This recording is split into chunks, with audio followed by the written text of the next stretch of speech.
বলো।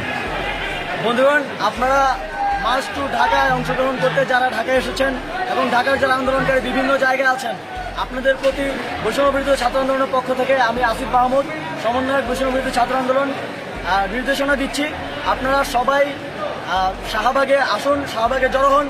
আমরা শঙ্কা করছি যে বাংলাদেশে গণতান্ত্রিক ব্যবস্থার উৎখাত করে মার্শাল ল জারি হতে পারে, অর্থাৎ সামরিক শাসন জারি হতে পারে।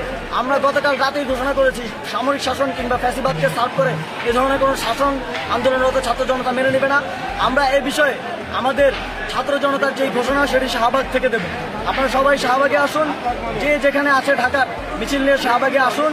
ইতিমধ্যেই সব জায়গা থেকে খুনি বাহিনী তাদের অবস্থান সরিয়ে নিতে শুরু করেছে, কিন্তু আমরা এদেশে জনতার সরকার চাই, কোনো সামরিক শাসন আমরা এদেশে চাই না। সামরিক শাসন যখনই এসেছে বাংলাদেশের ক্ষতি করে গিয়েছে, আমরা কোনো প্রকার সামরিক শাসন চাই না। এবং আমরা জানি আমাদের যেই সামরিক ব্যবস্থা আছে, যে সেনাপ্রধান আছেন, তিনি শেখ হাসিনার আত্মীয় হন। এই আত্মীয়তার সম্পর্কের মধ্যে যে কোনো ধরনের ক্ষমতা হস্তান্তর হলে সেক্ষেত্রে তার ফ্যাসিবাদকেই সাফ করবে বলে আমরা মনে করি। যেই জীবনগুলো আমাদের শহীদ ভাইয়েরা দিয়েছেন সেই জীবনগুলো ব্যর্থ হবে যদি এই ফ্যাসিবাদের সরকার বা ফ্যাসিবাদী ব্যবস্থার বিলোপ না ঘটে। আমরা এই ফ্যাসিবাদী ব্যবস্থার বিলোপ চাই, শুধু ব্যক্তি হাসিনার পতন সেটা সম্ভব না। আমরা হাসিনার মতো কিংবা হাসিনাকে সার্ভ করে এমন কাউকেই এদেশের শাসনভারে ক্ষমতায় চাই না।